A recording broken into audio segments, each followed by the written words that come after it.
My name is Flora Mitchell. I'm 31. For my parents' 40th anniversary, I flew 3,000 miles with a gift wrapped in gold paper. Before I could even sit down, Mom looked at me and said, "We didn't invite you. Your sister planned this." Then Dad pushed my gift off the table and said, "We don't want anything from the daughter who abandoned us." I picked it up and left. When they found out what was inside, what it cost me, what it meant, and who actually paid for the roof over their heads, they drove 14 hours straight to my front door. Before I take you back to the beginning, if you like this story, please take a moment to like and subscribe, only if it genuinely stays with you. And tell me in the comments, where are you watching from, and what time is it there?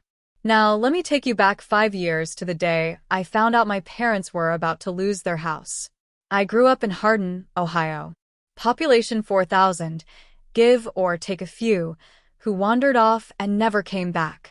My father, Gerald Mitchell, fixed pipes for a living. My mother, Judith, worked part-time at the grocery store on Route 31. My older sister, Vivian, for years ahead of me, was the sun the whole house orbited around. I don't say that with bitterness. I say it because it was true. Vivian was loud. I was quiet.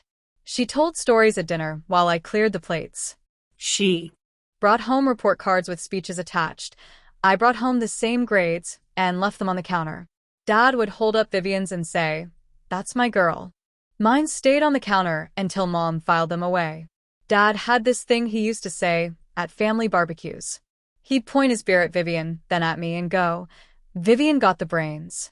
Flora got, well, Flora's Flora." Everyone laughed. I laughed too. I was 8 the first time I heard it. I was 18 the last. Then the joke never changed. Neither did the audience. I went to nursing school, graduated, got a job offer in Denver, Colorado, and packed everything I owned into 2 suitcases and a cardboard box. The morning I left, Dad was fixing a pipe under the kitchen sink. I stood in the doorway and said, "Bye, Dad." He didn't come out, just said, "Good. One less mouth." That was June 15th. My birthday. I didn't leave because I stopped loving them. I left because staying meant disappearing, and I was already halfway gone. For the first year in Denver, I called home every Sunday 7 p.m. without fail. Mom picked up sometimes. Dad never did. By the second year, the calls went to voicemail, more than not. I texted Vivian. "They're busy," she wrote back. "Don't take it personally." Then a week later, "You know how Dad is. He thinks you abandoned us." I sent birthday gifts, Christmas packages, a hand-knit scarf I spent 3 weekends making for Mom. I never heard a word. When I asked Vivian, she sighed. "Flora, I think they threw it away without opening it." That sentence sat in my chest like a stone. Then one Thanksgiving, Aunt Martha, Mom's younger sister, called me. She said carefully, "By the way, your mom just loves that scarf you sent. Wears it every Sunday to church." I went quiet. "Flora, you there?" she asked. I nodded to the silence. "Vivian told me they threw it away." Martha said carefully, "That's not what happened." Something shifted inside me. A crack in the story I'd been told, just wide enough to see light through. I started paying closer attention to what Vivian said versus what was true. The gap between them grew wider. The call came on a Tuesday, March, 5 years ago. I was 26, pulling a double shift in the ICU when my phone buzzed. Aunt Martha's name. Her voice was tight. "Honey, I need to tell you something. Your parents are 3 months behind on the mortgage. The bank sent a final notice." I leaned against the wall. "How bad is it?" "Bad enough they could lose the house by summer." "Does Vivian know?" Vivian told them she'd handle it. "But I haven't seen any payments go through, and your father won't talk about it. You know how he is." That night, I sat in my apartment and stared at the wall for an hour. Then I called the bank, First National in Hardin. Dave Keller, branch manager, picked up. Calm, patient. I explained who I was, asked about the account. 3 months overdue. Foreclosure process starting. Then he said something that stopped me cold. Actually, someone else called last week claiming to be a family member and said they'd take care of it. I knew exactly who it was. Vivian. She promised she didn't follow through. I told Dave to set up automatic monthly payments from my account, anonymous. Not my parents, not Vivian. $2,300 a month. Invisible love. I worked extra shifts. Holidays, weekends, overnights. Never complained. Every month, the balance fell. Aunt Martha was my only window. 2 years in, she said quietly, Vivian told Mom and Dad she was paying the mortgage. Not helping. Paying it herself. At Thanksgiving, Dad raised his glass. The only one who actually cares about this family. Everyone clapped. Mom cried. Vivian smiled. I sat in Denver, 5 years, $137,412 total. Every penny mine. And she was getting the credit. I stayed silent. I kept the house safe. Then I got the invitation, sort of. Vivian's Facebook post. Mom and Dad's 40th anniversary. Family only. October 14th. No message to me. I called Vivian. She hesitated, recalculated. I'm just trying to protect everyone, Flora. From what? From me showing up to my own parents' anniversary. She exhaled. It's not like that. What is it like? I don't want this to turn into a thing. You haven't been around. People will ask questions. Let them ask. Flora, I'll be there. I hung up.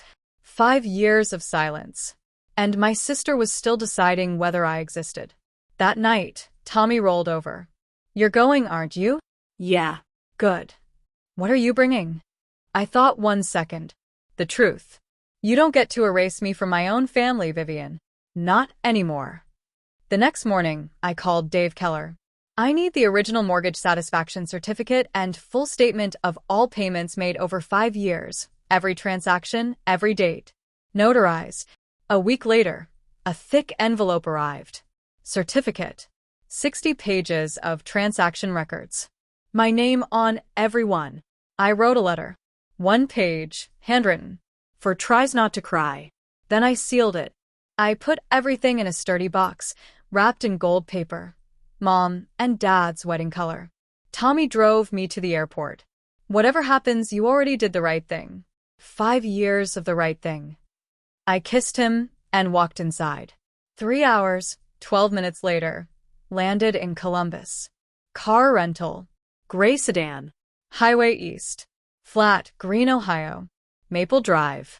Balloons on mailbox. Homemade banner. Happy 40th, Gerald and Judith. Cars line the street. 60 people inside. Not one expecting me. I smoothed the corner of the gold box. 10 minutes. Picked it up. Stepped onto the sidewalk. Front door. 30 yards away. Opened the screen door. Walked in. Living room rearranged. Tables in L shape. White cloth. Folding chairs. Flower arrangements. Slideshow of Mom and Dad through the years. I wasn't in many photos. A few heads turned. Eyes moved from me to the box, back to me. Then I saw Aunt Martha. Glass of iced tea.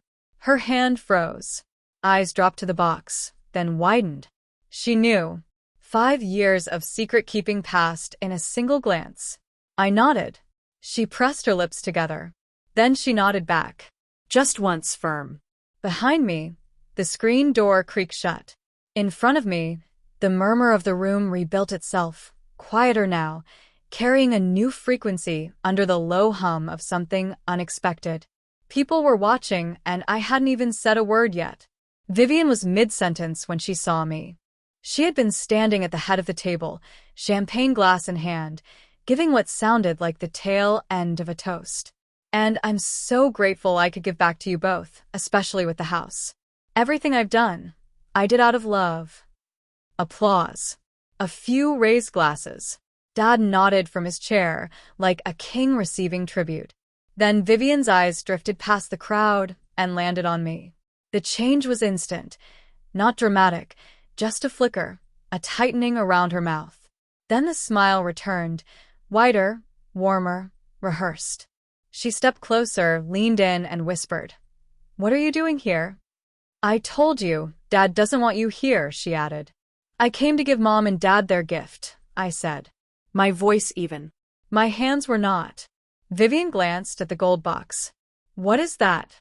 Some last-minute thing from the airport gift shop. I didn't answer. She stepped closer. You should go before Dad sees you. But it was too late. Across the room, Dad had turned in his chair, and Mom, sitting beside him, was already staring. In that moment, I remembered something Dave Keller had said when he handed me the documents. Miss Mitchell, this is one of the most selfless things I've seen in 20 years at this bank. Your parents are lucky. Lucky? Standing in that living room, watching my sister block my path, my father's jaw tightening at the sight of me, lucky felt like a word from someone else's language. I kept walking. Mom saw me before Dad said anything. She was sitting to his left, hands resting on a folded napkin.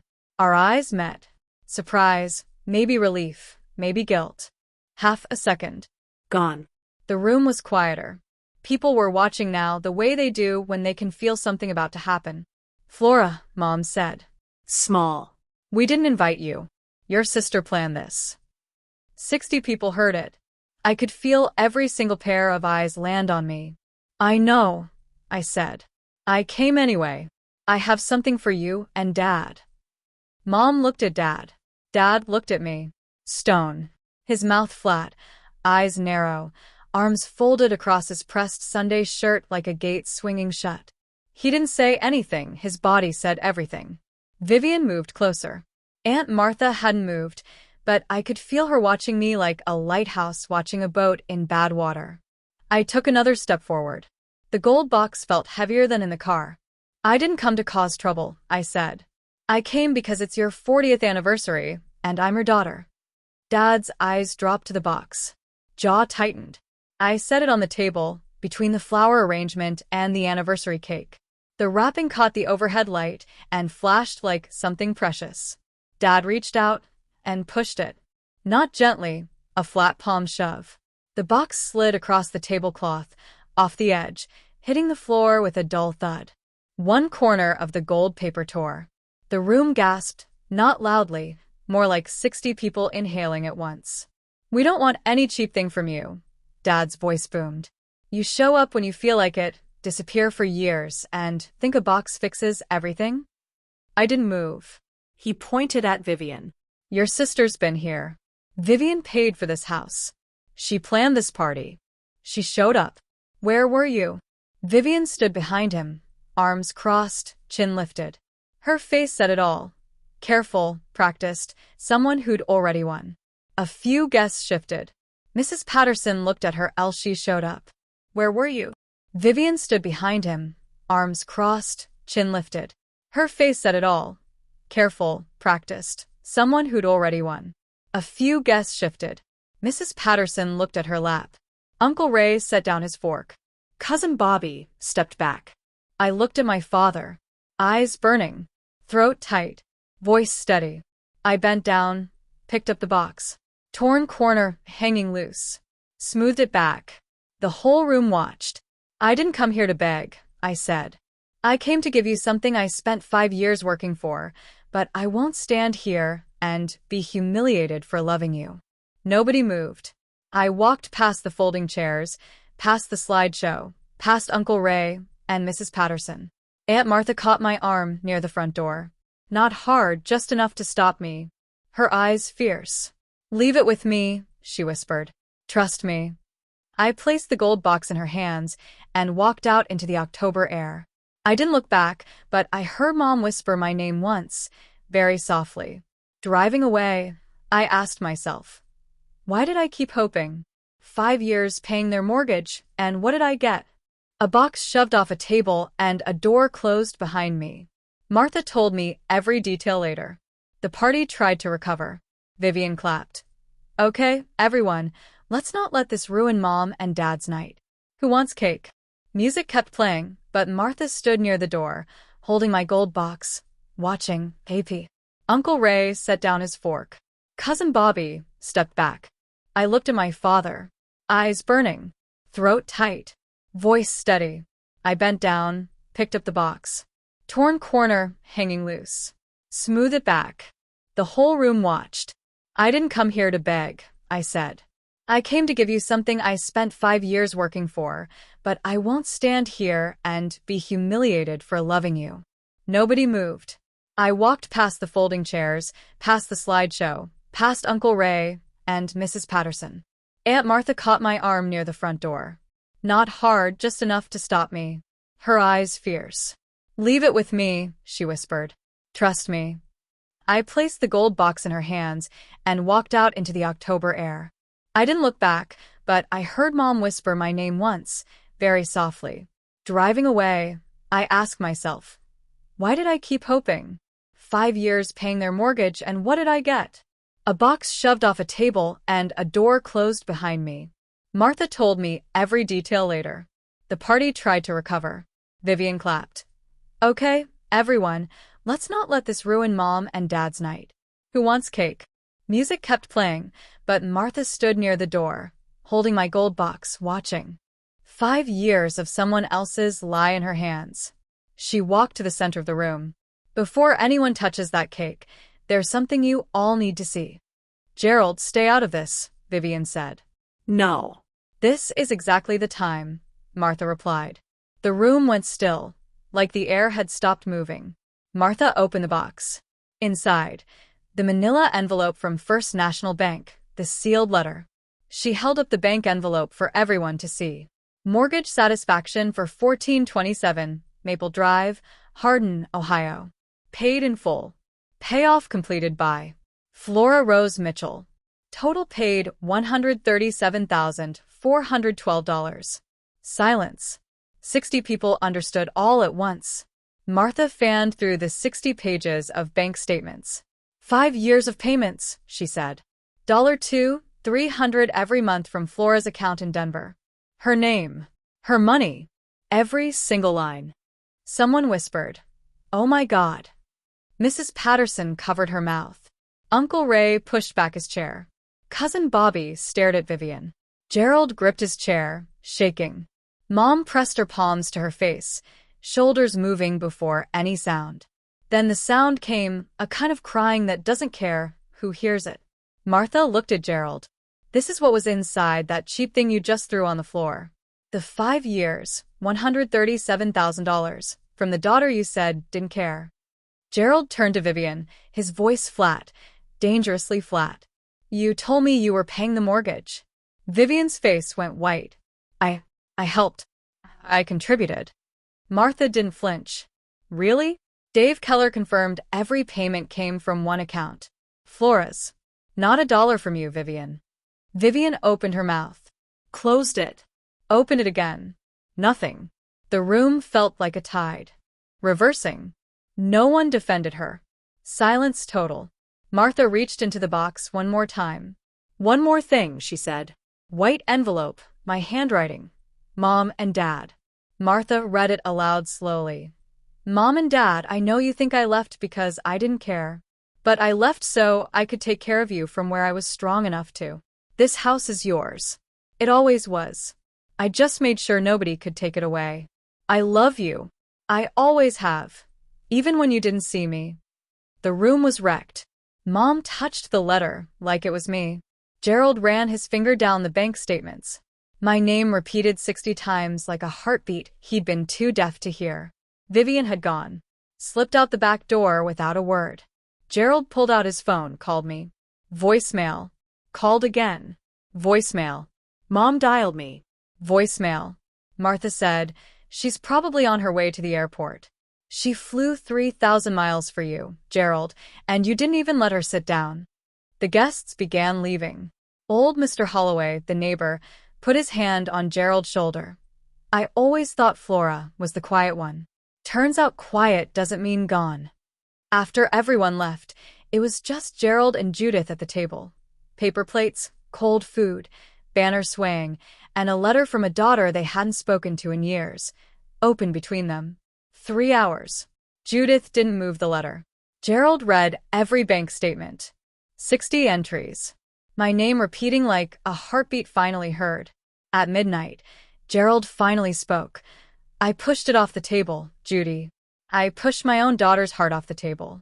Martha called me later. Judith said it was the first time in 40 years she'd heard Gerald cry. Not tear up. Cry. Then they drove. 14 hours. Gold box rewrapped by Martha. Coffee in thermos. And the reckoning had begun. They pulled onto Route 31, heading west. No calls, no texts, just drove. The odometer ticked mile after mile in the dark. Ohio, Indiana, Illinois, Nebraska, Wyoming, Utah, Colorado. 14 hours. At that exact moment, I was 30,000 feet in the air, flying home, staring at the empty seat next to me where the gold-wrapped box used to be. Tommy was waiting at Denver International. He didn't ask how it went. He could see it on my face. He picked up my bag, put his arm around my shoulders, and walked me to the truck. We drove home in silence. Not uncomfortable silence, but the kind where someone loves you enough to know words would only make it heavier. Inside, I sat on the couch. Jacket on. Lights off. The living room sat in darkness while Tommy locked the front door and put the kettle on. Then it hit me, not slowly like a wave, but like a wall falling. I pressed my face into the throw pillow and cried like I hadn't since I was a child. Loud, graceless, shaking. Tommy sat beside me. He put his hand on my back and said nothing. No, it's okay. No, they don't deserve you. No cliches. He just stayed. Eventually, I sat up, wiped my face, turned off my phone. No calls from Ohio tonight. Not yet. The next morning, I got up at 5, made coffee, sat on the porch in my bathrobe, watching Denver's sky lighten from black to gray to blue. Was I wrong to go? Wrong to hope? I turned it over like a stone I couldn't stop touching. At exactly 6:07 a.m., a car pulled up. A dusty white pickup, Ohio plates. Crooked against the curb. The engine ticked in the quiet morning. Gerald Mitchell stepped out. 64 years old. Rumpled flannel shirt. Eyes red-rimmed. Hair pushed aside from 14 hours of leaning against a headrest. He looked 5 years older. Mom followed from the passenger side, holding the gold box, rewrapped, patched with tape, clutching it like it might fly away. 20 feet of concrete between us. Dad didn't move. Hands at his sides. Mouth working. 14 hours of driving, and he still didn't know what to say first. I stayed on the porch. Coffee in hand. Bathrobe. Bare feet. Neighborhood waking up. Dog barking. Sprinkler hissing. The ordinary world moved while we stood still. Then my father spoke. Voice stripped down to nothing. I'm sorry, H. Flora. 3 words. 7 letters. The 3 words I'd waited my whole life to hear. He swallowed. Tried again. I didn't run to him. Didn't collapse. I stood on the porch, coffee getting cold, and let the words land. Mom broke first. Walked up with the box pressed to her chest, tears falling. She didn't rush. Didn't demand. I stepped aside, held the door open. Come in, I said. Both of you. Inside, I made tea, set out mugs, moved through my kitchen with steady efficiency, the rhythm of someone who spent 5 years taking care of people without thanks. Tommy came out, quietly greeted Gerald, disappeared. This wasn't his conversation. We sat at my $4 estate sale table. I spoke the words I carried longer than the mortgage. I love you, but I won't go back to being invisible. Mom nodded fast, broken. Dad stared at his hands. I'm glad you came, I said. But showing up once doesn't erase 5 years of silence. Dad nodded. No argument. No explanation. Just acknowledgement. That, more than anything, told me something had shifted. Over the next hour, they told me what happened after I left the party. News traveled fast in a small town. By Sunday, half of Hardin knew Vivian Mitchell had lied about paying her parents' mortgage. By Monday, the other half knew. Church, grocery store, diner, silence became verdict. Gerald removed Vivian's name from every joint account, hired a local attorney to audit everything she'd touched. Precautionary, he said. Fear in his eyes. Vivian sent a long, winding group text 3 days later, claiming manipulation. Nobody replied. Martha sent me a screenshot. Asterisk, the whole town's talking. Not about the money. About the kind of person you are. Asterisk, before they left, I sat them down again. Tea cold, Morning sun across the floor. I laid out what I needed to rebuild. Call me regularly, not out of guilt, out of choice. Stop letting one person decide who's in this family. Never let anyone speak for me. Ask me directly. Dad nodded. Mom folded her hands. He cleared his throat. Can I hug you? I looked at the man who had called me one less mouth, who had shoved my gift off a table, who drove 14 hours through the night. I stood, walked around the table, and let him hold me. Not forgiveness yet, just a door left open. I don't need you to make up for the past, I whispered. I need you to show up for the future. He held on tighter. 3 months later, Dad calls every Sunday at 7 p.m. Without fail. Mom sends handwritten cards, small things, real things. They flew to Denver for Christmas. First plane ride in 20 years. Dinner at my $4 table. Nobody mentioned Vivian's empty chair. Vivian?